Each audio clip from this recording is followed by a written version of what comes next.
Okay, hey, Mag NZ, obviously we're here to support them, and Mag are all about the voice of the average Joe biker, standing up for what's right. These guys picking on us with these exorbitant fees and all the rest of it, and just being totally silly, now making it a lot harder for guys to get their bike licences, the whole 9 yards.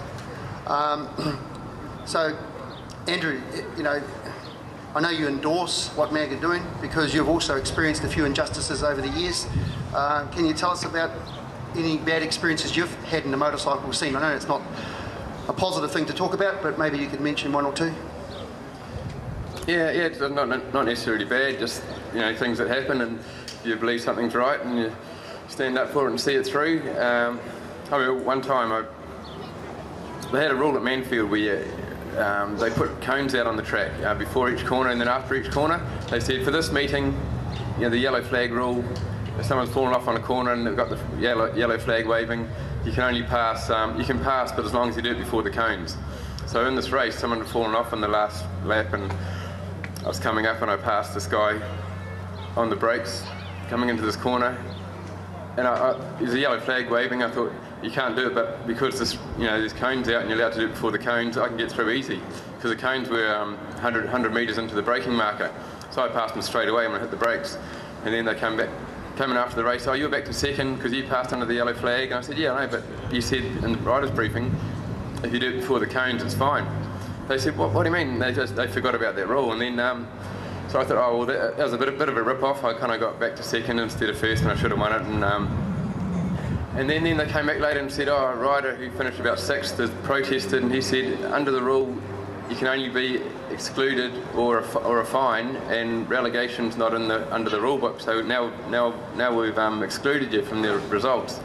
So it meant I finished second in the championship, you know, instead of first. And but the way they did it was all wrong and didn't really follow procedures, and there was no grounds for any protest in the first place. And really, so I had to take it through to the appeals court, and then another step through. And it was a lot of work, but really I felt like I was standing up for what was right, what was the truth, and it felt like it was the right thing to do all the way through, you know. So it's one of those things. Awesome. Okay, on the home stretch, guys. Andrew, you took the New Zealand Superbike title off Robbie Bugden in 2009 after this little aggressive Australian ripping it off you 3 years in a row. And obviously, you know, he is extremely competitive. Yeah, can you just tell us how hard it was to retrieve it off him? Yeah, it was hard. You know, I'd won it a few years in a row quite comfortably, and I invited Robbie over, and he beat me 3 years in a row. And, but last year we kind of got it back again. It was definitely seriously competitive, and I had to ride, you know, right on the edge and out of my comfort zone, definitely. And yeah, I think Pirelli bought a new rear tyre out, which helped us quite a lot, and made, you know, half the difference. But I just, you know, I felt like I was on the pace a bit myself as well. And he's coming out again next year, so this season coming up, and we're going to do it all again. Was anybody there the first year when Robbie Bugden took the title off him out of Pukekohe? They came down to the last race. I think that was 2005 or 6? 6. 2006. There was nothing in it. There was like 1/16th of a second, and Andrew went around the last bend just before the GT bridge there, and Robbie Bugden collected the other Australian. I'm telling the story. You tell the story. Yeah, there's three of us at the front, and whoever won out of Robbie and I won the title, won the championship, and you know, we came out of the hairpin, all three of us together, and one of the other Australian riders, Charlton, he punted Robbie off that fast on that fast left-hander, and there's just the armco around the outside, and I just shut off. I thought, oh no, this is going to be really bad, because I thought Robbie's going to go down and go straight into the armco, you know. But he had it sideways in the gravel, in the dirt, you know, probably 200 kilometres an hour nearly. And then he shot back on the track right across the front of me, and then we were side by side over the hill, both sliding a bit, and side by side to the line, and I think he was 6/100ths of a second in front of me or so. So you lost your title by that. And wasn't there a big hunk out of his tyre and some part of the chain just about ready to come off or something? Yeah, his chain link had broken on one side, and his rear tyre had chunked. There's a big chunk out of it. It was delaminating. So down the back straight, and it was vibrating and stuff. And when they get to that point, I've seen at Daytona quite a lot. You know, at high speed tracks, they can just explode. And but Robbie's, you know, yeah, just hung together and Cool. Hey guys, it's been awesome, hearing from Andrew Stroud, and he's got a lot to offer New Zealand as far as the racing scene is concerned. As I said, he's a busy man. He's got 8 kids. He's chasing the Superbike title. He's a committed Christian, and we just appreciate everything you've done for the racing community.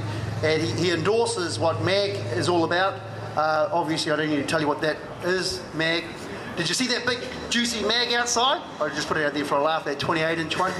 Okay, it's got nothing to do with that. Okay, MAG is Motorcycle Action Group, and they're all about, standing up for what is right. And they're activists, really. They don't like using that word, but that's what they are. They're getting the big head shake from them. Protesters? No, we're just stirrers. Stirrers, okay. Well, there's been some other stirrers over the years. We think of William Wallace. He was this guy. He was a great stirrer, Braveheart.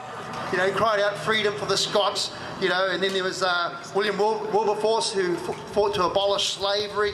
And he did a fantastic job there. And of course, we all know Martin Luther King. I have a dream. And that he's got rid of the racial conflict. Well, tried to get rid of the racial conflict for the Negro Americans and the blacks. And of course, the ultimate activist of them all is the one on my T-shirt, which is Jesus Christ. Amen.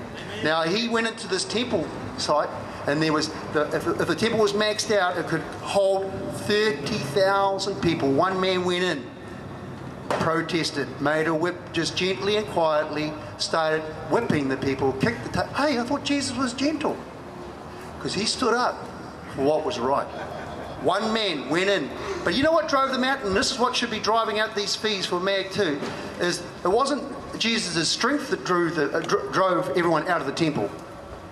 It was their consciences. It was their consciences. So, I just want to say with confidence that I'm confident that Jesus Christ would, if he was here in the flesh right now, he would endorse MAG. And I'll tell you what, because what this government is doing is totally and absolutely wrong. It's totally and absolutely wrong. Now, if the politicians refuse to listen to their consciences, as those people did when Jesus drove them out, they better invest in some serious earplugs, because I'm telling you what, they're going to need some earplugs that work 24/7, because MAG NZ is going to get very, very noisy. Amen.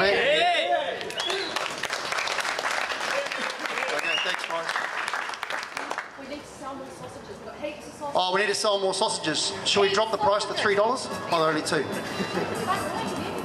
Okay, the sausages are going on out now at $1.